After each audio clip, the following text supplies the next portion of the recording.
Michael, thanks for having me here. I'm going to spend just a few minutes, a few slides, talking about change and some of the change that's going on out in our marketplace and around the world. The working title of this was, "What the Hell Happened?" But we kind of thought it would be more appropriate in navigating the new normal. This is not going to be a commercial at all for Wolverine Worldwide. But to give you kind of some perspective on the company and where we come from, you probably need to know we have 12 brands. We do about 100 million pair of footwear a year under these 12 brands, about 50% in the United States and about 50% outside the United States with 200 distributors and licensees around the world. We just had all of them in this past week. 1,500 strong, representing 200 countries and territories. So it's interesting. We're not the only market that's facing a few challenges at the present time, but it's really one of my favorite times of the year to talk to all of our old partners and some of our new partners at the company. We do this twice a year. So as a company, internally and externally, we've been talking about the new normal for about 2 years. And the playing field is changing dramatically. We're kind of in a global slow, no growth environment. Q1 GDP in the United States was only up 0.7%, not exactly great. I talked to our global partners around the world. There's economic uncertainty, there's political uncertainty, and the strong US dollar, which doesn't really have a big impact on many of the people in this room or the brands in this room because you do a lot of your business in the United States, has a significant impact on international markets.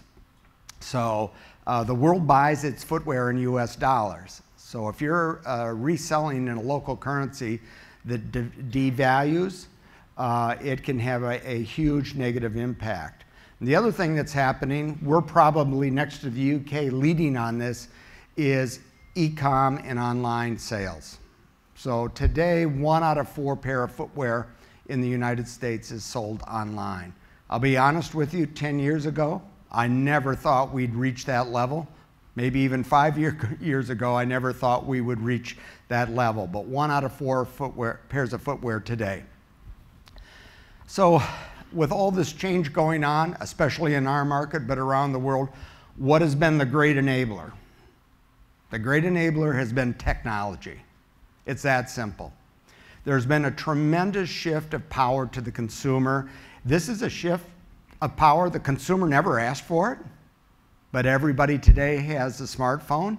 The consumer received it, and this power is accreted from brand owners, it's accreted from retailers, and it's shifted all to the consumer. The other thing that's happened with technology is promotions. And you heard Sarah and some of the other speakers today talk about our promotional environment, especially here in the United States. What we've done is frankly awful. You know, we have trained the consumer in this country to expect discounts. I put a few facts on the screen here, but when you have, and this isn't just footwear and apparel, but when you have 1/3 of your consumers in this market expecting to buy 100% of everything on sale, that is a significant shift. When 45% of the women in this market will not go into a physical store unless they get a markdown above 40%, that is a significant shift. And once of course, you've trained the consumer in this regard, guess what happens? Expectations. So, you know, I will also attest, you heard several of our speakers talk about experiences. So I have 4 millennial kids, and I can assure you there is a difference between a baby boomer generation and a millennial generation when it comes about to buying stuff versus buying stuff with some experiences or experiences. You know, I see it in my own children. They're interested in holidays. They're interested in eating out. They're interested in drinking much better wine, as long as it comes from my cellar, than I did at their age. It's just the nature of the beast. I see it all the time. So there's been a significant shift in this younger some of the Generation Z and the millennial generation. The other thing that's happened with the power that the consumers hold in their hand is convenience. So we tried to calculate the cost of this convenience just for our footwear industry. It's about $65 million at retail, or billion in our market today. Just sending a quarter of the pairs out, free shipping, getting 20% of those pairs back, resending them again, restocking the other pairs, that's about $1 billion. So over the space of just a few years, there's been about $1 billion in profits, or $1 billion in working capital, or $1 billion in other capital that could be spent on any number of things, hiring new talent, opening stores, doing that, that's been sucked out of the system, and it's been put in the pocket of the consumer. It hasn't been put in the pocket of the consumer because of, in the form of dollars, but it's been put in the pocket of the consumer in the form of convenience. You know, we had a new director, I won't give her name, but she joined our board about a year and a half ago. And so we're having dinner one time, and she says, well, I have a 12-year-old son. He's very difficult to fit. And yeah, the other day we ordered 23 pairs of shoes, and we sent 22 back. And I'm having dinner with her. I'm looking at her, and I said, what, did you feel guilty at least? I mean, you do understand they made no money. They lost a lot of money on your transaction. She looked right at me and said, I feel not the least bit guilty. That's my expectations. If I want to order 23 pairs of shoes and send 22 back, I'm going to do it. It's interesting. It's interesting. So how our companies are going to respond in this kind of environment? For brand owners, people that own their brands, you've got to be focused on your consumer. You know, fundamentally, that means you've got to engage in DTC, e-com, because you need to have a dialogue with your consumer in today's world. Your consumer doesn't want to be talked to. They're not interested in kind of a one-way street. You need a dialogue with your consumer. So you have to interact with them every day, or a certain percentage of them every day. What else has changed? What are the winners doing? They're protecting your brand. In today's smartphone environment, technology-enabled consumer, there's only one person that's going to protect your brand. You, the brand owner. Nobody else is going to protect your pricing. Nobody else is going to protect your brand. And then, as several of the other speakers talked about, you got to win with the winners, right? There's retailers out there that are winning, and you got to win with those folks. We have a special problem in the United States, a unique situation that many of our global distributors don't have. That's our current overstored environment. So I know there's many different ways to do this calculation, but the United States market has 7 to 10 times the retail space, brick and mortar retail space per capita than the #2 country in the world, the UK. This year, one of the latest estimates I saw predicted that 8,600 plus stores are going to close in the United States this year. At the height of the recession, 2008, that was 6,100. So the change continues to build. The tsunami of change continues to build. There's always some winners, but the consumers today are interested in something unique, something with some authenticity, some heritage, a point of view, brands that stand for something. But the US, as one market, the biggest market still in the world, is going to have to deal with this overstored situation. These are just some numbers on, most of you are aware of this, on retail traffic and trends here in the United States. It's not just footwear, but when you start getting brick and mortar traffic in the United States, it's down double digits in a given month. And I realize Easter fell in April this year, and that number might be a little bit different if you averaged March and April. It's incredible what's happening on brick and mortar retail across the United States. Consumer spending is okay. It's been a little worse than okay the last 3 months. Ticked up a little bit more. You heard from Sarah in April because of the Easter shift, but that's only okay because in there, automobiles. We've had 2 record years for expensive automobiles in general being sold here in the United States, 17 million, another good year this year. It's starting to trail off. That includes gasoline. That includes spending more on health care. So some significant trends on consumer soft goods, especially. What's happening in the footwear industry? Not great the last 2 quarters, right? You know, for several years, it's been a little bit of an athletic versus non-athletic situation. That's changing a little bit as well, but we've had 2 quarters in a row in the United States when footwear has been down in both units and sales. That's fundamentally all of our fault, right? Because if we know if we're out there with fresh, creative, new product, the consumer will buy. But the 2 quarters down in a row, that's very unusual, something I really haven't seen over the last 20 years or so. So the tidal wave of change, especially for the US market, is continuing to build. So how do you really win in this, what I'm calling the new normal? You must be consumer obsessed. So we're primarily a wholesaler, but we do have 40 e-commerce sites. We try and have a dialogue with our consumers as much as we can. We purchase a lot of data from outside sources. We've doubled down every year over the last 3 years on consumer insights and market intelligence in that team, which we ended up centralizing across our 12 brands. But you've got to be focused on your consumer. Your consumer's going to choose. Your consumer's going to choose where they want to buy, how they want to buy. You need to be consistent. I know omnichannel is an overused word, but you need to have your brand consistent across any number of formats. As consistent as you can be with your retail partners, but also mobile, mobile, mobile.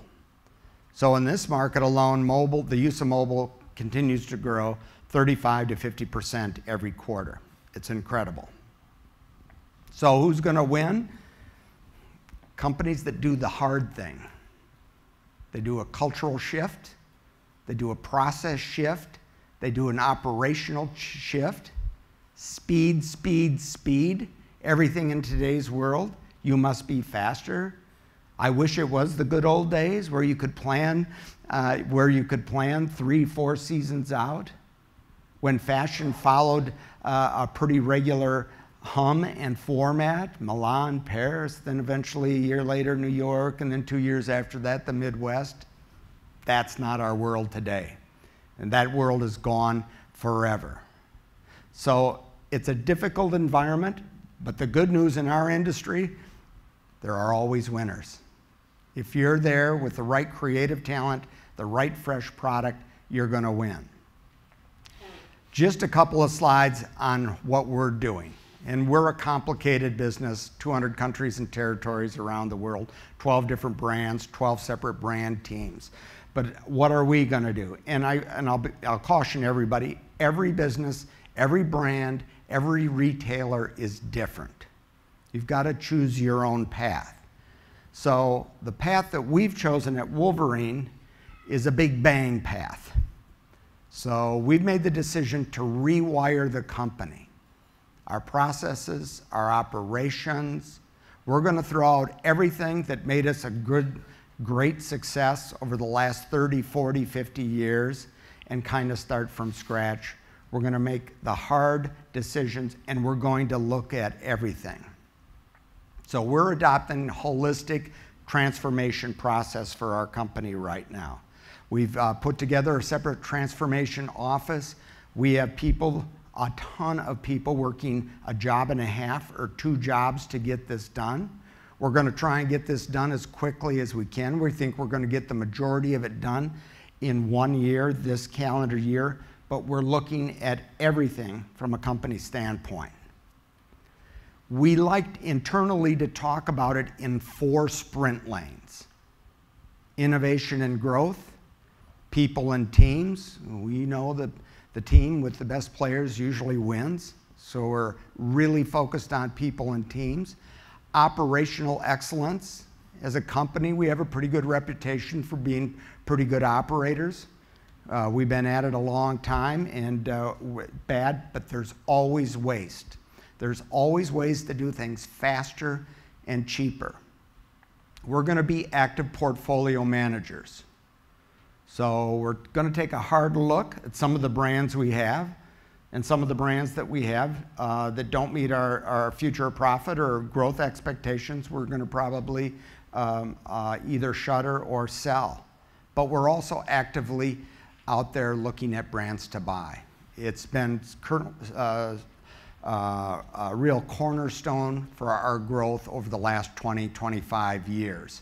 But we're going to be active portfolio managers. Before we had engaged in this process, we would have never probably bought a company like OnlineShoes.com. But that database, that brand became available because we were involved in this process, which is really only formally about 3 months old. That was a significant acquisition for us, not in terms of dollars spent, but in terms of consumer data and what it'll mean for our company. Fundamentally, for us, the big issue is innovation and growth. You've got to grow. Growth in today's world is the new black. It simply is. So companies are getting a bit of a pass from the street when it comes to the earnings side, as long as they're delivering some top-line growth. Because people figure if you can get some organic top-line growth, you're going to be able to eventually figure out the rest. But these are our 4 sprint lanes. We're going to complete most of the work yet this year. We have 20 significant work streams and 1,200 initiatives that have come bottom up from the organization on projects that we're going to prioritize against and take a hard look at. We won't do all 1,200, but we're going to do a significant amount of them. So as part of all this, and I'm not going to get into a lot of numbers, we have some bold aspirations and we have some bold financial goals. And we put a stake in the ground. I like to kind of tell a story of Cortez, you know. In 1519, when he landed on the shores of the Yucatan Peninsula to hopefully take over the Aztec Empire, he landed with 16 horses, 100 sailors, and 500 soldiers without armor. He had 11 ships. Then they learned what was in front of them. They were going to have to fight themselves through 2 kingdoms. They were going to then have to face an Aztec army with 300,000 soldiers. So he didn't take a vote, but everybody pretty much was in favor of returning to the old world because that was basically impossible. So what did Cortez do? He burned the boats. He burned them to the waterline. And that's what we've done as a company. We've burned the boats.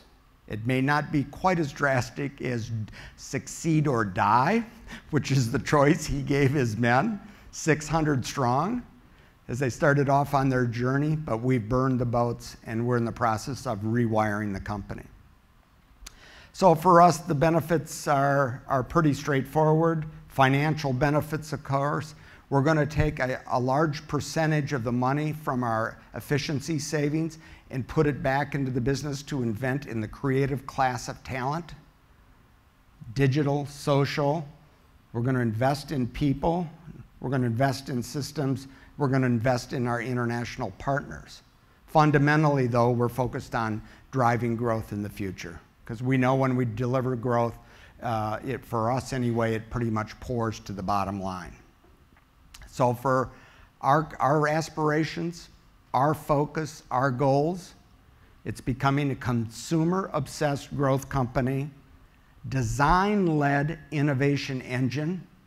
I think we all know in today's world, more than ever, it's about product, product, product. It's a little bit of an overstatement, but if the product is right, everything else matters. If the product isn't right, nothing else matters. Maybe a bit of an overstatement, but fundamentally that's what's going to excite the consumer. And then speed, speed, speed in everything. You just simply can't live by the old timetables and the old methods of doing anything. This isn't easy. It's not just operational change, it's also cultural change, but it's a journey we're on. We're about 3 months in, and we've got about 9 months to go for our company. So that's just a kind of a, I didn't mean to be a Debbie Downer this afternoon, but that's kind of an honest, transparent look on at the environment and how we, as just one example, one company, what we're doing to kind of address how to succeed in the new normal. Thanks.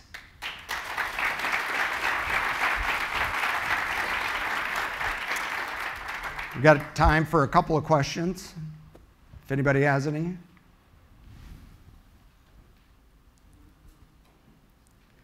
Anybody but Tunny?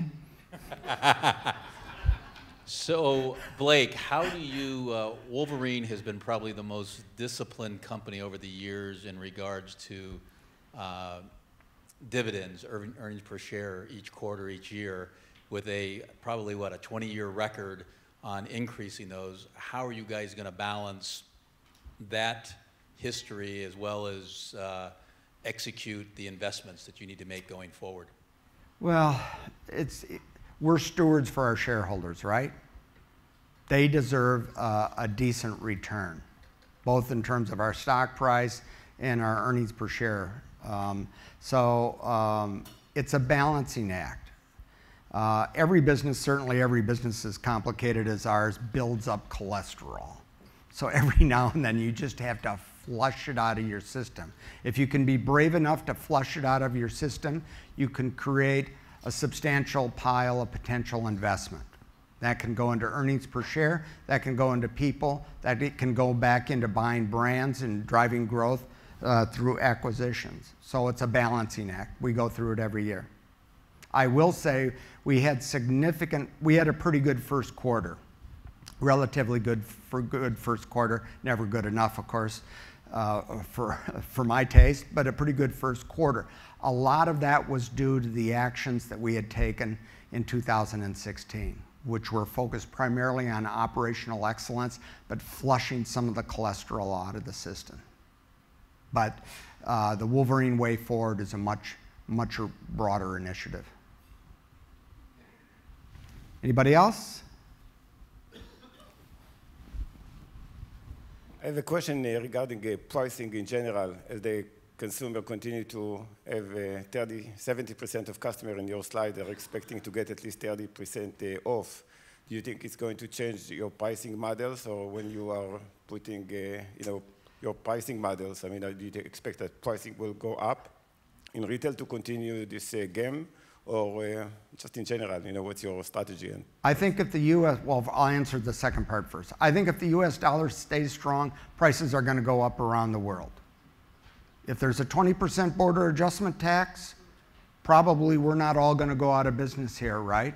We're probably going to raise our prices on footwear in the United States of America. But I think in today's world, which has been pretty dynamic, you've got to focus on good, better, best for your brand. And as your good product becomes priced like better, you've got to follow on with more product at the good level, because you've got consumers, if your brand is big, like a Sperry or a Merrill or a Saucony or Hush Puppies around the world, you've got consumers that want to participate in the brand at every level. So the pressure really comes on the product team and the brand team, and making sure you have enough good product as your other product, for a variety of reasons in a particular market, may get priced up. Okay? Time's up. Thank you very much.